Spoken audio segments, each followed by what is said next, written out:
Dalam kegiatan kurban itu kan ada praktek, ada hasil. Dalam praktek inilah ada banyak sunnah, ada banyak sunnah Nabi Sallallahu Alaihi Wasallam. Misalnya apa Pak? Menyembelih sendiri. Contoh yang lain, makan hasil hewan kurbannya. Contoh yang lain, bisa mengetahui kapan hewan itu disembelih, sehingga kapan potong kuku, potong rambut sudah harus dimulai. Itu yang disebut dengan kegiatan praktek hewan kurban.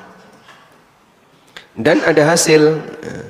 Hasil ini meliputi banyaknya daging, jumlah daging. Terus apa lagi? Cara distribusi dan seterusnya. Nah, sementara ini orang ketika berkorban itu lebih banyak memperhatikan masalah hasil daripada masalah praktek. Makanya kadang ini dikalahkan dalam rangka untuk memperhatikan hasil. Contoh ya.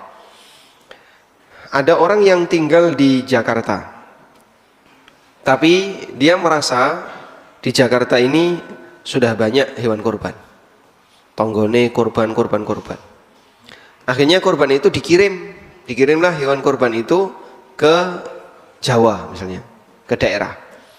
Dengan cara dia transfer uang. Maka pertimbangan dia, kenapa dia kurban di daerah? Pertimbangan dia adalah agar distribusi daging hewan kurban itu lebih menyentuh ke pedesaan. Dia ngalai tidak melihat hewan kurban, otomatis tidak bisa ikut menyembelih dan hanya dapat WA-nya saja. Ya. Wedhusmu wis tak bleh. Dia hanya dapat informasi saja. Sehingga dalam prakteknya ada banyak sunnah yang tidak bisa dia kerjakan dalam rangka untuk memperhatikan distribusi hewannya. Maka dalam hal ini dia lebih memperhatikan sisi hasil daripada memperhatikan sisi praktek. Contoh yang lain Bapak, kalau jenengan saya minta untuk memilih mana yang lebih baik, 1 sapi ataukah 7 kambing, ini tandanya begini atau begini, pilihannya A, ini B.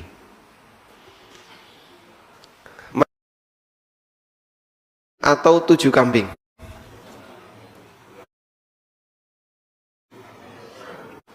Kalau dagingnya lebih banyak yang mana Pak? 1 sapi. Andaikan regane podo Pak, ini mana yang lebih baik Pak? 1 sapi atau 7 kambing? 1 sapi atau 7 kambing? Baik. Umumnya di masyarakat kita kalau disuruh milih seperti ini, dia milih mana Pak? Sapi. Nah, sehingga lo ya apik sapi siji timbangannya wedhus 7. Ini kita bicara nilai kan sama ya. Sehingga di sini secara nilai sama. Tapi umumnya masyarakat lebih milih 1 sapi lebih afdol daripada 7 ekor kambing. Sekarang pilihannya 1/7 sapi dengan 1 kambing. Nah, lebih baik yang mana? Sapi. Sekali sapi tetap sapi ya. Jadi sama seperti di atas. Ya, timbangannya wedhus siji ya mending melu urunan sapi. Akhirnya dia tetap milih yang ini karena ini dari sisi hasil lebih banyak. 1/7 sapi dari sisi hasil, kalau kita pertimbangan hasil, ini lebih banyak dibandingkan hasil kambing. Dari sisi hasil ya, sapi lebih banyak. Tapi kalau dilihat dari nilai sunnah, dilihat dari nilai sunnah, 1 kambing itu lebih afdol dibandingkan 1/7 sapi. Kenapa? Karena Nabi SAW itu kurbannya utuh 1 nyawa dan beliau tidak berkorban sepertujuh nyawa, meskipun beliau mengizinkan para sahabat untuk urunan beli onta atau urunan beli sapi. Tapi kan orang memperhatikannya lebih ke perhatian hasil. Loh oke sapi mas timbangannya kambing. Akhirnya disarankan lebih baik urunan sapi daripada beli satu ekor kambing. Baik, ini contoh ya. Kita lebih banyak memperhatikan dari sisi hasil daripada dari sisi praktek. Itulah yang terjadi di umumnya masyarakat. Padahal kalau kita membahas urusan takwa, maka praktek ini seharusnya lebih dominan, lebih diperhatikan. Yang penting pokoknya prakteknya kudu bener, makin bener makin gede ganjarannya. Sebab kurban itu bukan sebatas banyak-banyaknya daging, tapi kurban itu lebih kepada takwa. Makanya Allah ingatkan dalam Al-Quran, Allah berfirman, la yanalallaha luhumuha wala dima'uha walaki yanaluhu taqwa minkum. Yang sampai kepada Allah bukan dagingnya, bukan darahnya, tapi yang sampai kepada Allah adalah takwa dari kalian. Maka orang ketika berkorban semakin bertakwa, semakin bagus nilai pahalanya.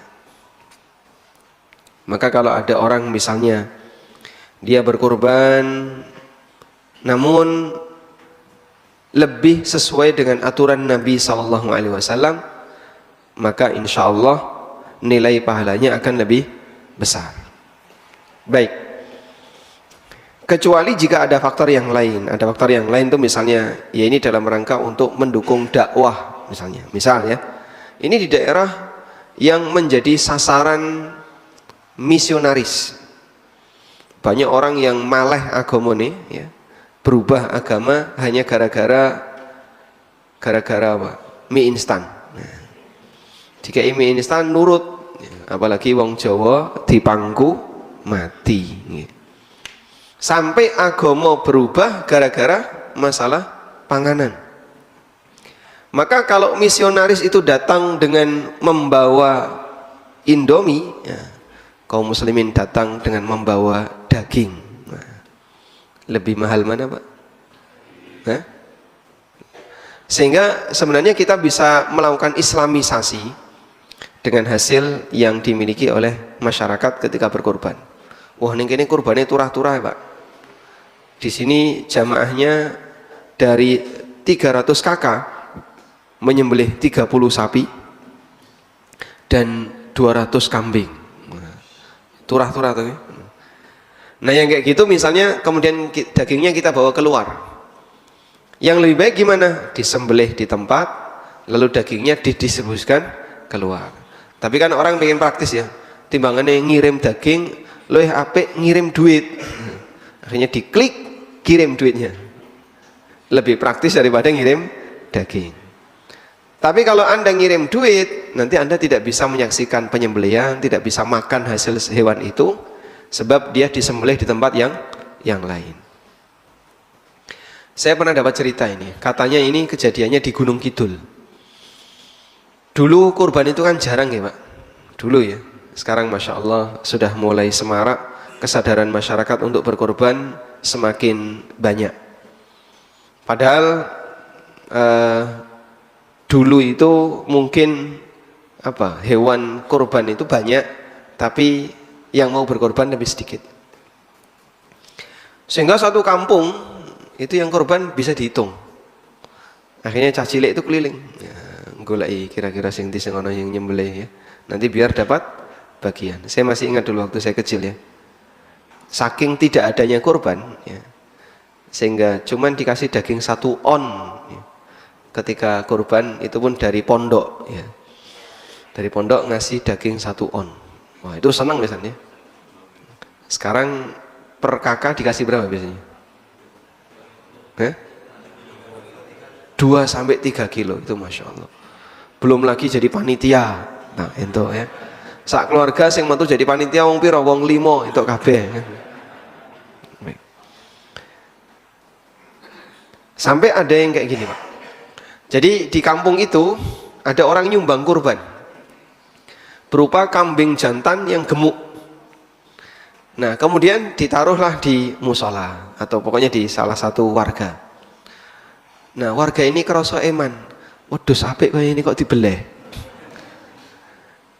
Akhirnya tidak disembelih Pak, dirawati Pak. Wedhus apik kok dibeleh, eman. Sehingga dia tidak disembelih tapi diapain? Dirawati. Saat Idul Adha dan hari tasyrik, hewan itu tidak jadi disembelih tapi dirawat sama warga. Karena eman kalau wedhus apik dibeleh. Nah, pendidikan kayak gini belum sampai kepada mereka. Sehingga ukuran mereka adalah ukuran materi. Melihat seperti ini, mereka nggak tega untuk menyembelih. Makanya kita ingatkan bahwa kurban itu dalam rangka apa? Takwa. Semakin bagus hewannya, nilainya akan semakin besar takwanya. Nah, di sini ada 3 fikih yang perlu kita pahami agar ketakwaan kita ketika berkorban semakin maksimal. Yang pertama adalah aturan memilih hewan. Yang kedua, aturan menyembelih. Yang ketiga, aturan pemanfaatan. Intinya begini, dalam setiap ibadah yang kita lakukan itu ada 3 titik yang perlu kita perhatikan. Pra, ketika, pasca. Ada 3 titik yang perlu kita perhatikan ya. Sebelum, ketika, setelah. Semua bentuk ibadah kayak gitu. Sadurunge salat, apa sing kudu dingerteni, pas nalikane salat, apa sing kudu dilakoni, sak rampunge salat, apa yang harus dilakukan.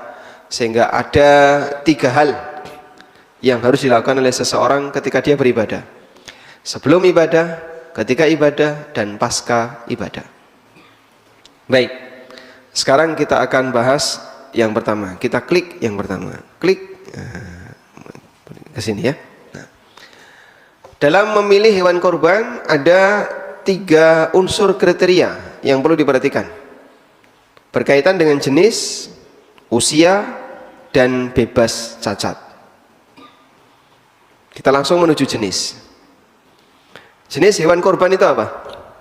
Bahimatul an'am, sebagaimana yang Allah sebutkan di surat Al-Hajj ayat 28. Wa yadhkuru ismallahi fi ayyamin ma'lumatin ala ma razaqahum min bahimatil an'am. Mereka mengingat nama Allah fi ayyamin ma'lumat, di hari-hari yang telah diketahui, dan yang dimaksud di sini adalah hari tasyrik.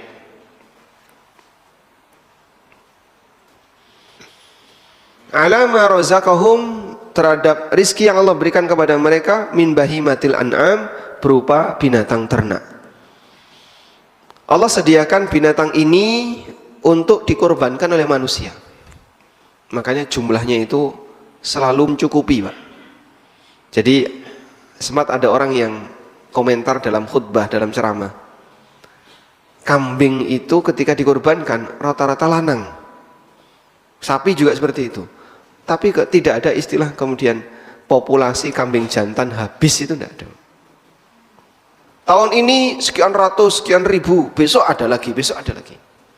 Sapi juga sama. Subhanallah. Nek menungso kan wedoke luwih akeh timbangane sing lanang. Kewan dibalik. Populasi yang jantan lebih banyak daripada betina. Padahal itu sudah disembelih tiap tahun. Yang betina kan dibiarkan. Karena banyak di antara masyarakat kita kalau kurban itu rata-rata apa? Jantan. Baik. Dan definisi bahimatul an'am adalah onta, sapi, kambing dengan semua variannya. Onta itu ada banyak macam. Sapi juga ada banyak macam. Kambing juga sama. Ada banyak macam. Semua jenis hewan yang masuk pada 3 kelompok ini, onta, sapi, dan kambing, maka dia boleh untuk dikurbankan. Nah, berarti hewan kurban yang disebut dengan binatang ternak itu hanya terbatas pada 3 ini. Ayam itu juga binatang ternak. Boleh nggak jadi kurban? tidak. Sekarang tidak cuma ayam, ya. Ono sing ternak ulat, ya. Ternak kroto. Tapi ini tidak boleh jadi kurban karena yang dimaksud bahimatul an'am hanya 3 jenis ini. Selanjutnya kita membahas dari sisi kriteria. Dari Jabir bin Abdullah radhiyallahu anhu, Rasulullah sallallahu alaihi wasallam bersabda, "La tadhbahu illa musinnatan." Janganlah kalian menyembelih kecuali musinnah. Illa ayyasura alaikum fatadhbahu jada'atan minad dha'ni. Kecuali kalau kalian kesulitan mendapatkan musinnah, maka silahkan kalian sembelih domba jada'ah. Kalian sembelih domba jada'ah. Jadi istilah hewan itu ada banyak nama. Nama hewan tergantung usia.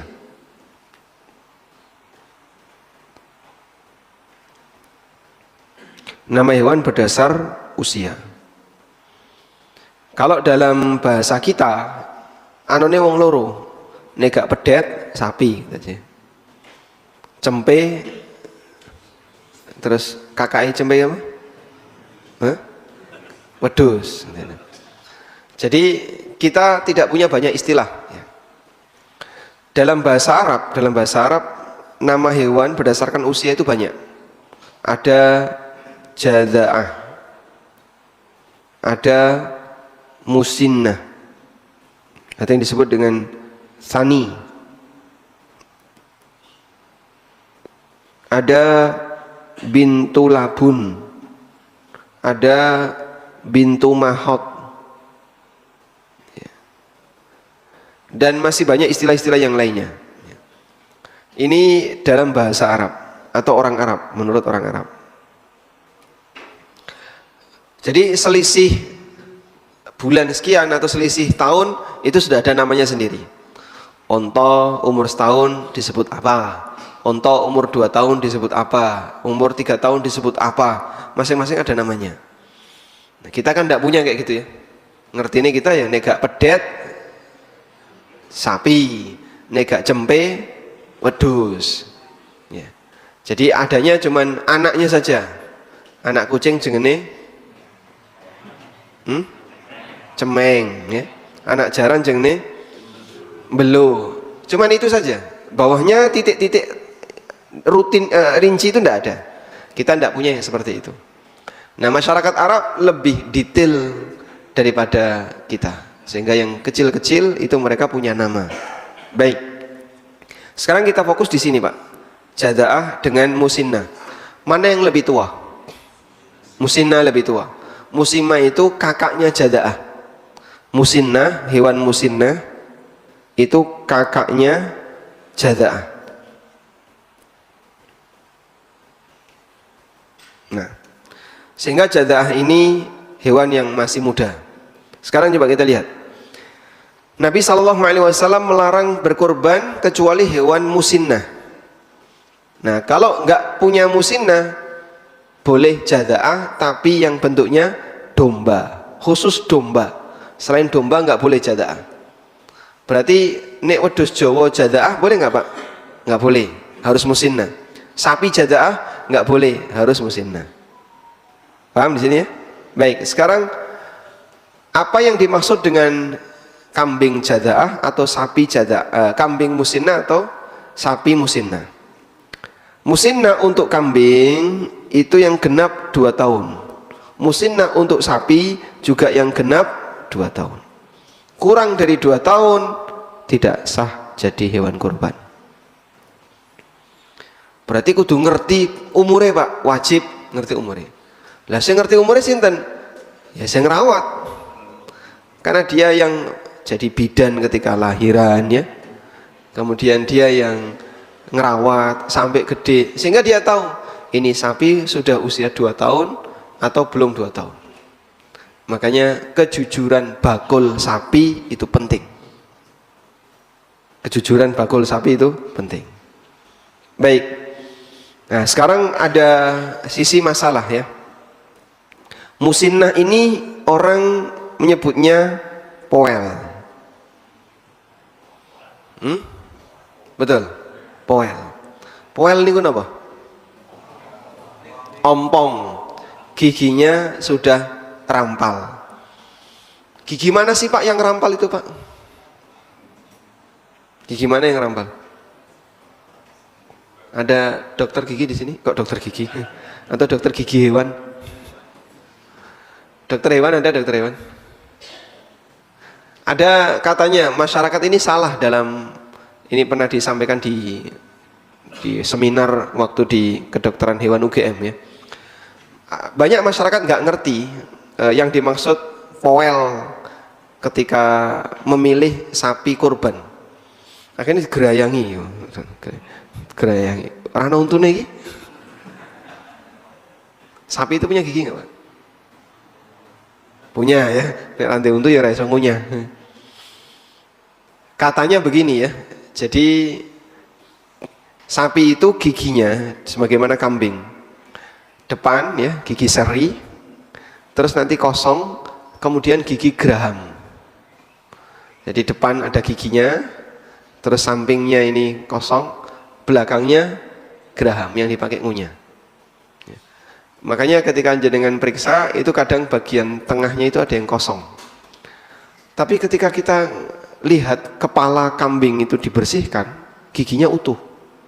Ini utuh ini, berarti belum poel. Akhirnya kalau sing bakul ditetel biar ada yang poel. Saya sendiri tidak tahu yang poel, ciri poel itu kayak gimana, karena kita bukan praktisi dalam masalah ini. Tapi intinya sebenarnya musinnah itu kembali ke usia. Ini kembali ke usia. Yang perlu diperhatikan adalah yang penting genap usia 2 tahun. Seorang dokter hewan tanya ke saya, ada mas, sapi itu sudah genep 2 tahun, tapi untune durung rampal. Kayak cah cilik kan kayak gitu Pak ya. Wis gede, usia 3 tahun, tapi belum ganti gigi. Bukan cuma 3 tahun, bahkan kadang 5 tahun, 6 tahun, giginya itu belum ganti. Masih gigi susu, belum ganti. Anak-anak kan kayak gitu ya. Ada yang cepat ganti gigi, ada yang lambat ganti gigi. Nah ini giginya sudah genap 2 tahun tapi durung poel. Dokter memeriksa ini durung poel. Sampai beliau pernah menyampaikan ke saya melakukan eksperimen di salah satu masjid terkenal di Yogyakarta.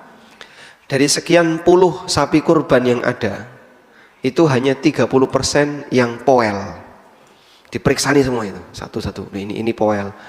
Dari sekian puluh itu cuma sekitar 30%, sepertiganya yang poel. Nah kayak gitu kan berarti banyak yang belum sah jadi hewan kurban. Lalu beliau tanya, Nek sudah genap 2 tahun tapi belum poel gimana? Jawabannya yang penting usia dan bukan giginya. Karena terkadang yang namanya gigi itu beda-beda antara satu binatang dengan binatang yang lain. Ada yang cepat poel, ada yang lama nggak poel-poel. Timbangan yang udah rapayu ditetel, akhirnya malah nyiksa binatang. Baik, intinya bahwasanya dalam masalah ukuran usia itu kembali kepada angka 2 tahun, dan ini menuntut kejujuran ya. Kejujuran siapa?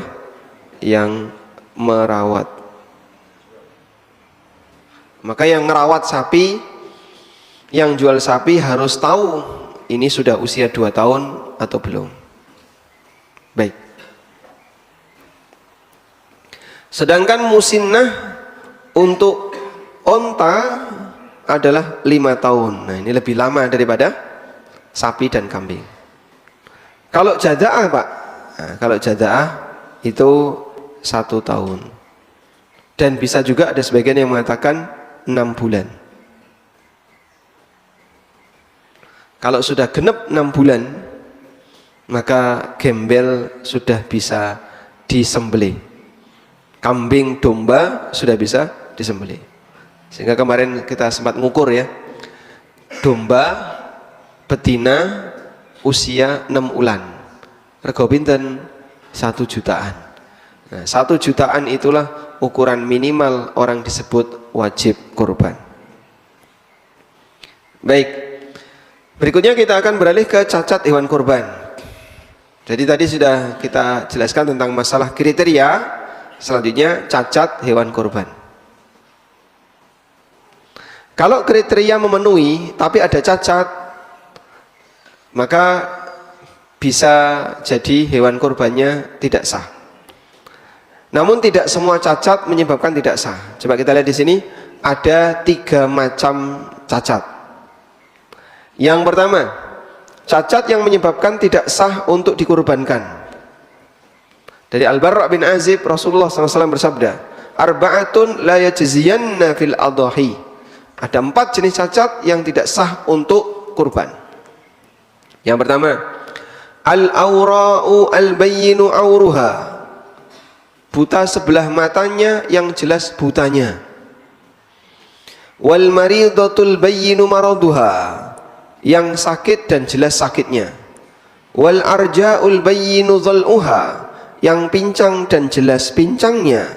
Wal kasiratul lati la tunki. Dan al-kasirah, binatang yang sangat kurus, seperti la tunki, yang nggak ada isinya. Mau balung kalau kulit tok disembelih. Nah, apabila ada 4 ini, maka hewannya tidak sah disembelih. Sekarang kita lihat keterangannya. Buta sebelah yang jelas butanya. Kalau buta dua-duanya gimana? Sah atau tidak? Yang dilarang dalam hadis adalah yang buta sebelah. Ya. Kalau buta dua-duanya,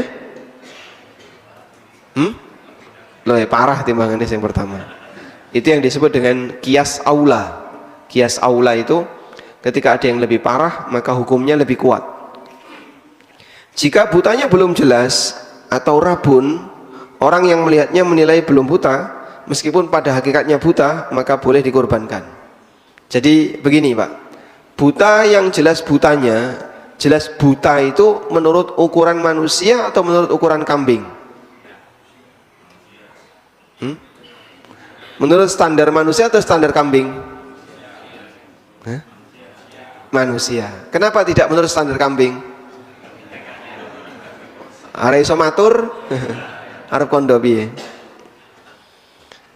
Jadi yang dimaksud buta dan jelas butanya itu adalah menurut standar orang yang melihatnya. Bisa jadi begini, nek di sawang ketoke kok normal, matanya normal ini Pak, tidak ada masalah.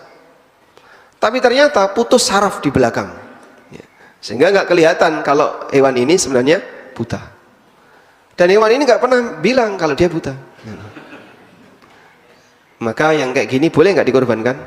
Boleh. Kenapa? Kenapa? Karena tidak diketahui kalau dia buta. Baik. Cara ngecek kebutaan gimana? Cara ngecek kebutaan gimana? Tidak ada. Ngasih makan. Buta sebelah loh ya. Dia sebelah bisa lihat. Jenengan tuhi panganan loh. Moro iki Pak. Gelem teko, berarti kan nggak buta. Karena yang dia melihat pakai sebelah matanya. Nah, saya diajari Pak Dokter, caranya begini Mas, ya, bawa pakai utek atau apapun, colokkan ke matanya. Nah, colokkan ke matanya. Begitu colokkan ke matanya, tapi jangan nempel ya. Kok merem, nah itu berarti tidak buta. Jadi dia punya gerak refleks seperti kita. Ketika ada sesuatu yang bahaya nyerang mata, maka kelopak ini otomatis nutup. Sampai pernah saya diajak keliling di kerajaan itu, waktu ada banyak kambing korban, disenteri. Nah, ada salah satu kambing yang matanya itu putih. Jadi di sekitar kornea itu berwarna putih, bulat gitu, putih. Akhirnya dicurigai buta. Wah, ini ono kayak gini. Pas di center, kok kayak gini. Dicurigai buta. Tapi ketika tangan kita, jari kita diarahkan ke matanya, merem dia. Oh, berarti ini tidak buta. Walhamdulillah, besok bleh. Baik. Selanjutnya yang berikutnya, sakit yang jelas sakitnya. Jika sakitnya belum jelas, hewan tersebut kelihatan masih sehat, maka boleh dikorbankan. Misalnya ada kambing Dilihat dari luar sehat kok ini, padahal sebenarnya gregesi, tapi rasa kondo. Aku jani yang gregesi tapi wong gak ngerti. Boleh nggak dikorbankan? Boleh. Kenapa? Tidak kelihatan sakit. Yang ke berikutnya, pincang yang tampak jelas pincangnya. Tampak jelas pincangnya itu standarnya ini, tidak bisa berjalan normal, sehingga kalau dia jalan sama teman-temannya selalu ketinggalan. Ini hewan yang jelas pincangnya. Nah, dan terlalu kurus itu juga nggak boleh, karena terlalu kurus nanti tidak ada daging yang bisa dikonsumsi. Walhamdulillah. Berikutnya, jenis cacat yang menyebabkan makruh. Ada hadis yang mengatakan hewan cacat yang nggak boleh dikorbankan, tapi hadisnya dhaif, yaitu telinga terpotong atau tanduk yang pecah. Namun hadis ini dhaif, sehingga sebagian ulama menggolongkan cacat ini hanya menyebabkan makruh dipakai untuk kurban. Dan dulu para sahabat itu perhatian dengan urusan telinga dan tanduk, sehingga mereka ketika beli hewan kurban itu golek sing ana sungune yang bertanduk. Yang kedua, telinganya utuh dan tidak sobek. Baik. Ada binatang yang biasanya gemuk, ya, bagus, tapi kupingnya cilik. Kambing apa itu? Garut. Ya. Kambing Garut, ya, wedhus Garut itu telinganya kecil. Coba kita lihat di sini. Wedhus Garut. Ya. Ini dodol Garut ya enak ya. Nah, lihat Pak. Ini kayak nggak punya telinga. Iya, nggak ada telinganya ya. Kecil. Kambing Garut. Inilah kelemahan kambing Garut kalau dipakai kurban. Padahal salah satu di antara anjuran ketika kurban itu, dulu para sahabat memperhatikan telinga. Telinganya bagus, panjang misalnya, utuh, itu lebih baik daripada yang telinganya bermasalah. Ya, meskipun kita tahu kambing Garut itu telinga kayak gini asli, dan memang dia jenis kambing yang telinganya sangat kecil. Baik, boleh nggak Pak ini dipakai kurban? Oh, ini apik ini kayak gini, gagah ya, sungune apik, ya. Kemudian ngelihatnya pakai hitam. Ya. Hewan yang berkacamata itu lebih baik daripada yang tidak berkacamata. Karena Nabi SAW ketika kurban dikatakan oleh sahabat, kambing beliau itu melihat dengan warna hitam, berdiri dengan hitam, dan duduk dengan hitam. Dan yang dimaksud adalah matanya itu ada belang hitam, kaki-kakinya belang hitam, sehingga berdiri dengan hitam. Baik, kita lanjutkan. Yang ketiga, cacat yang tidak berpengaruh pada status kurban, boleh dijadikan untuk kurban meskipun kurang sempurna, yaitu selain 6 jenis cacat yang tadi disebutkan. Apa saja Pak? Coba. Buta sebelah, terus sakit yang jelas sakitnya, 3, pincang yang jelas pincangnya, yang keempat terlalu kurus, yang kelima telinga sobek, yang keenam tanduk pecah. Nah, yang seperti ini 4 pertama cacat batal, 2 berikutnya adalah cacat makruh. Nah, selain 6 ini, kalaupun cacat nggak ngefek, misalnya ya, ompong, wedhus ompong, Pak. Boleh nggak Pak dipakai kurban? Boleh. Contoh yang lain, tidak berekor. Contoh yang lain, bunting, tidak berhidung, wallahu a'lam. Dan masih banyak yang lainnya ya. Apa? Misalnya hewannya sanglir, tahu sanglir? Paham ya? Tapi ini orang yang bukan Jawa nggak ngerti ini. Yang skrontumnya hilang 1. Ya. Hewan jantan skrontumnya hilang 1.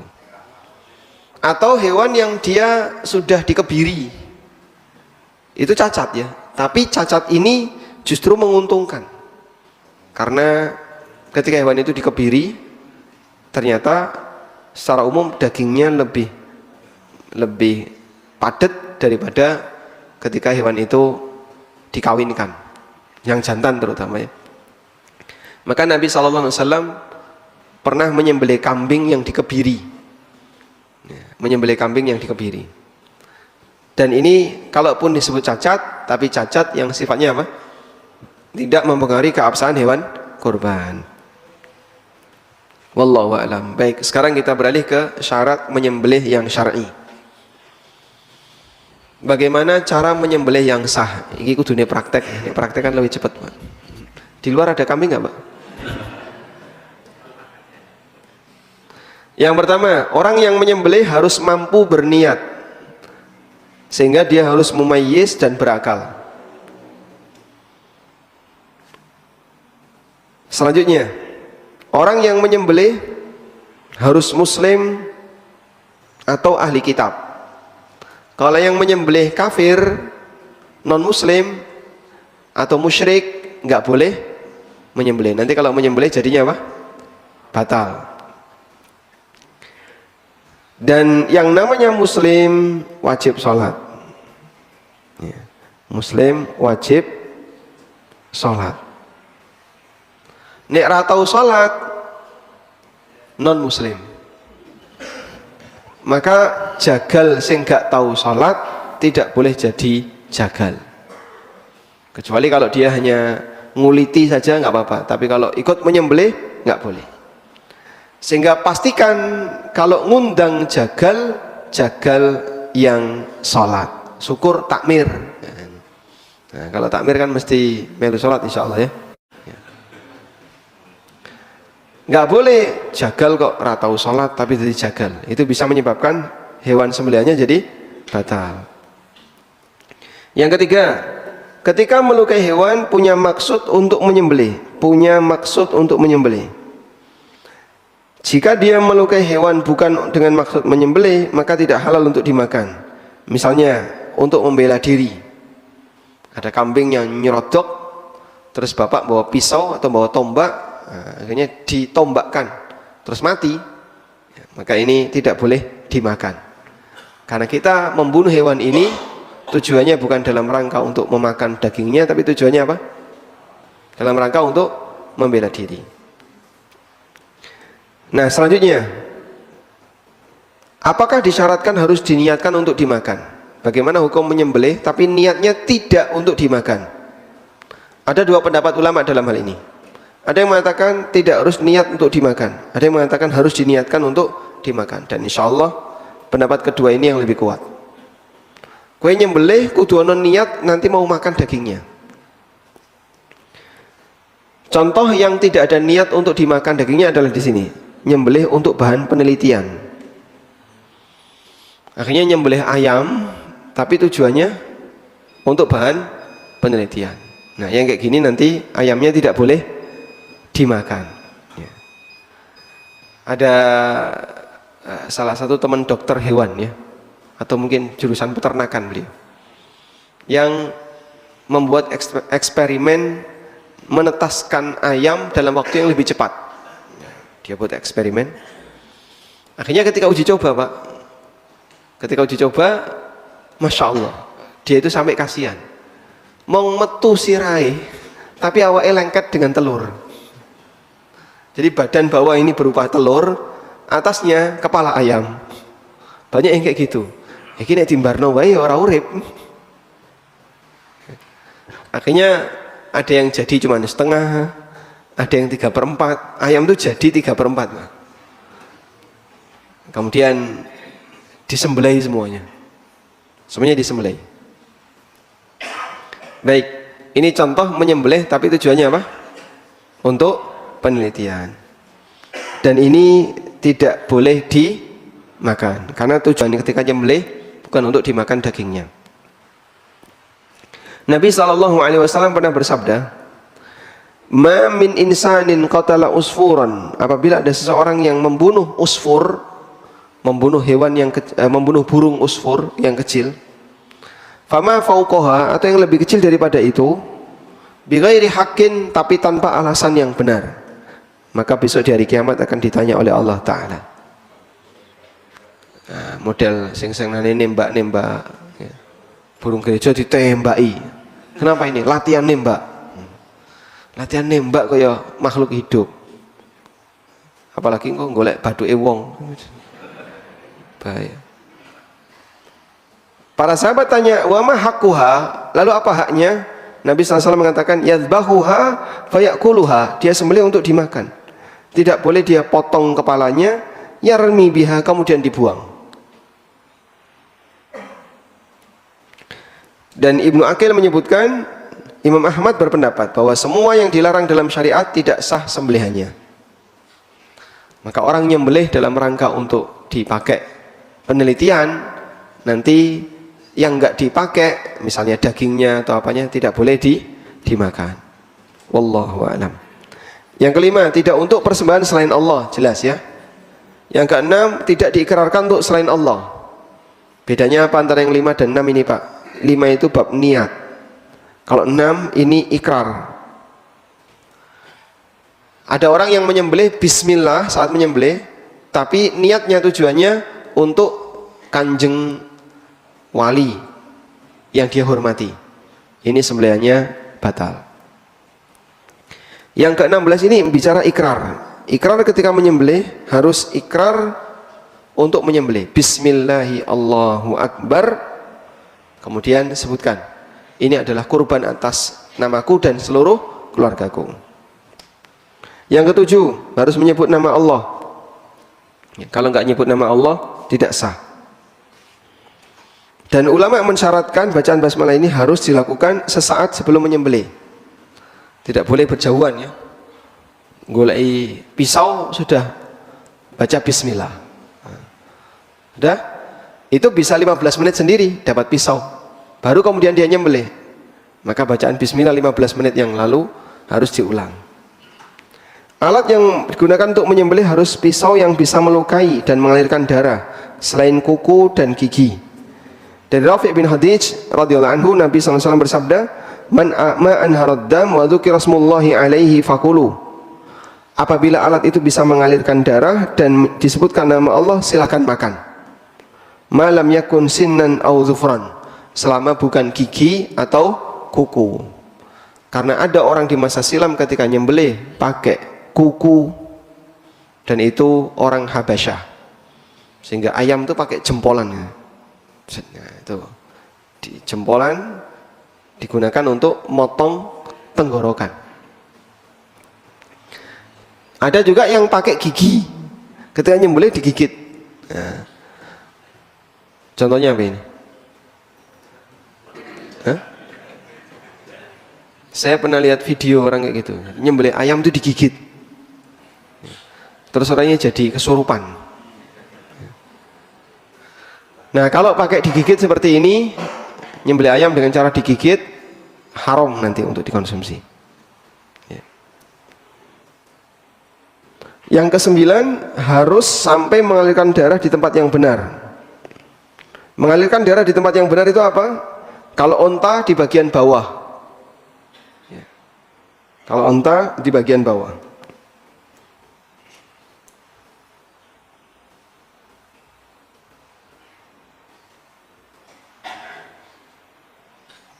Mana? Atau ini aja?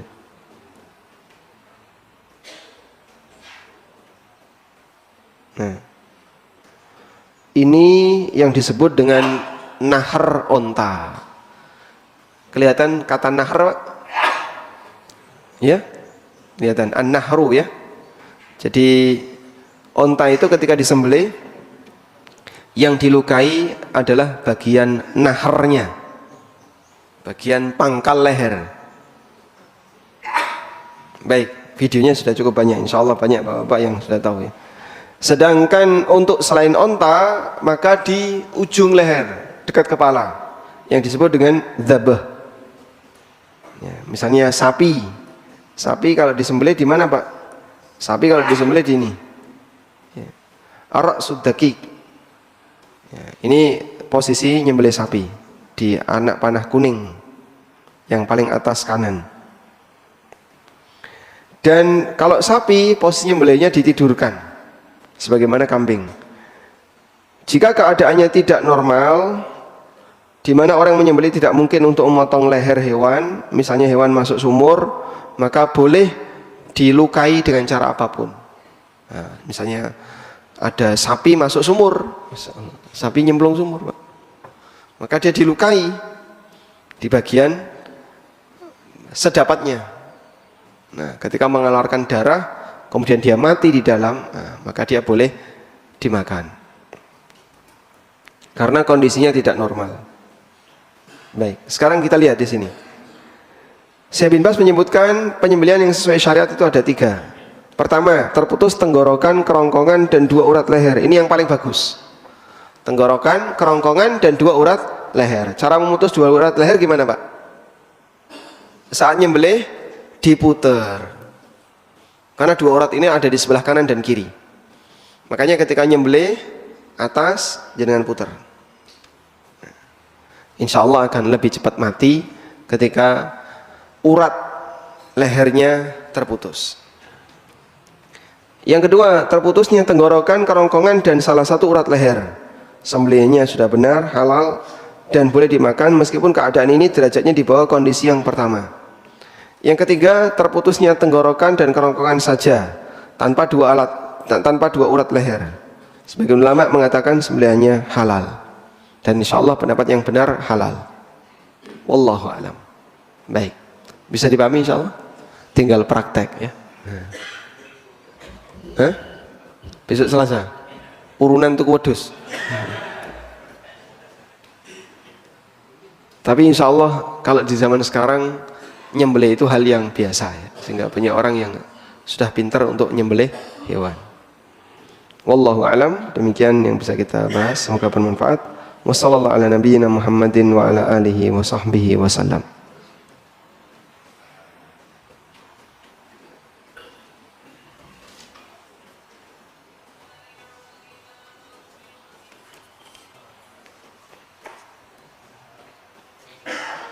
Bagaimana hukum menjual daging korban?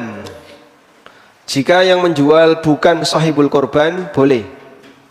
Misalnya dia fakir miskin di kampung itu, lalu dikasih jatah korban, maka nanti dia boleh menjual apa yang sudah dia dapatkan. Tapi kalau sahibul korban, dia menjual sendiri hasil korbannya, nggak boleh.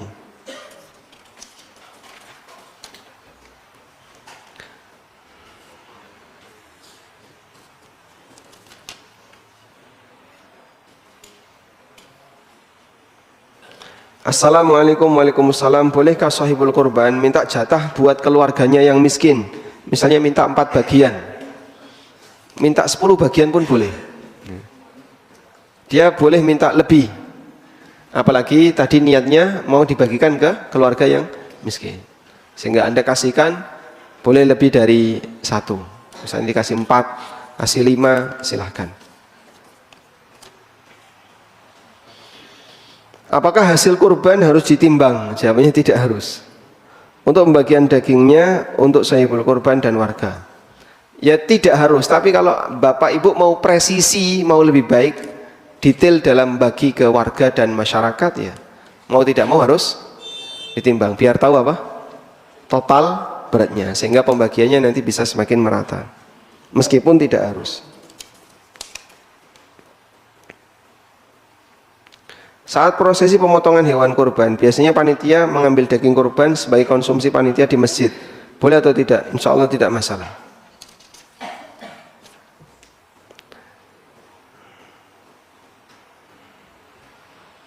Assalamualaikum. Waalaikumsalam. Apakah beda doa menyembelih 1 kambing dengan menyembelih 1 sapi yang rombongan? Jawabannya sama.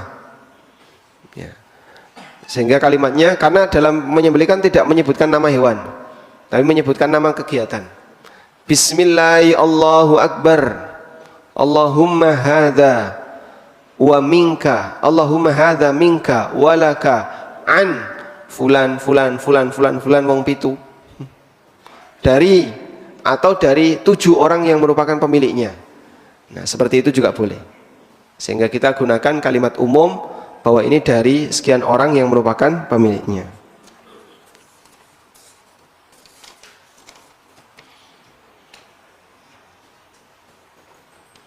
Assalamualaikum. Waalaikumsalam. Bolehkah kita menyembelih hewan kurban membaca Bismillahirrahmanirrahim? Sah atau halal? Apakah sah dan halal? Jawabannya sah dan halal. Karena memang disyariatkan untuk baca apa?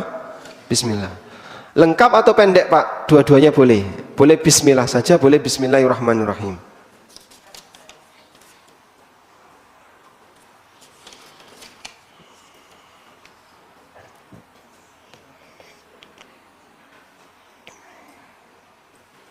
Assalamualaikum. Waalaikumsalam. Bolehkah kulit hewan kurban diberikan ke TPA masjid, lalu oleh TPA masjid dijual karena susah mengolahnya? Boleh, insya Allah. Dan ini jadi solusi ya. Kulit nggak boleh dijual. Terus solusinya pripun Pak? Jenengan kasihkan ke lembaga pendidikan atau yayasan apapun. Penerima ini boleh jual, karena dia penerima bukan sebagai sahibul kurban.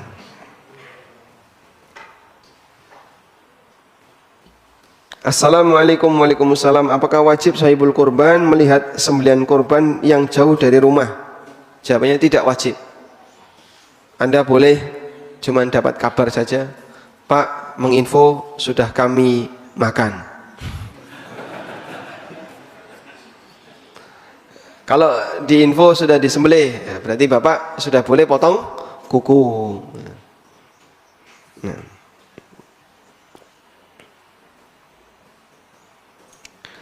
Assalamualaikum. Waalaikumsalam. Saat kurban biasanya mengatasnamakan satu orang saja untuk seluruh anggota keluarga. Apakah pahalanya sama bagi seluruh anggota keluarga tersebut?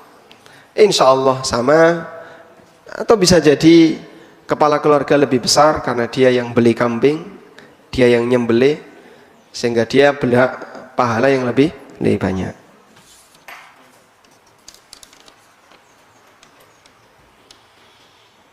Bolehkah panitia korban mendapatkan fee dari penjual hewan korban? Ya. Kalau dari penjual hewan korban untuk pribadi, padahal dia hanya takmir yang diwakili, yang mewakili sahibul korban, jawabannya nggak boleh.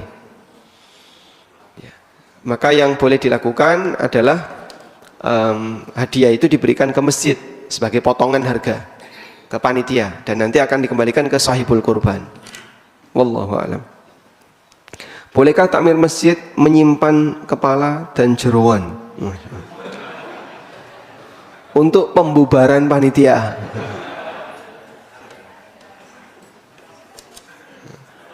Hah? Boleh atau tidak? Boleh, insya Allah, tidak masalah. Selama dia ngambil itu dalam rangka untuk pemanfaatan kurban, mau disimpan, mau langsung dimakan, silahkan, boleh. Wallahu a'lam.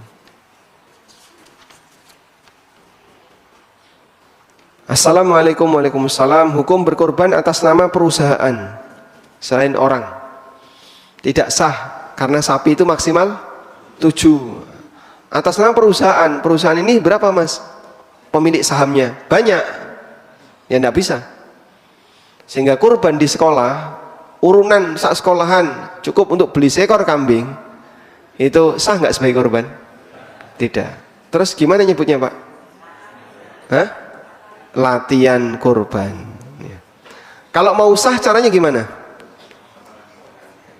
Belikan sapi atau belikan hewan dari hasil iuran itu, lalu hadiahkan kepada salah satu guru. Ini hadiah untuk Bapak, silahkan Bapak gunakan sebagai hewan korban. Nah, ketika disembelih atas nama beliau, insya Allah tidak masalah. Wallahu a'lam. Baik. Untuk pertanyaan yang lain yang tidak sesuai dengan tema, insya Allah kita bahas di waktu berikutnya, insya Allah taala. Demikian yang bisa kita bahas, semoga bermanfaat. Wassallallahu ala nabiyyina Muhammadin wa ala alihi wa sahbihi wasallam. Wa akhiru da'wana alhamdulillahi rabbil alamin. Wassalamualaikum warahmatullahi wabarakatuh.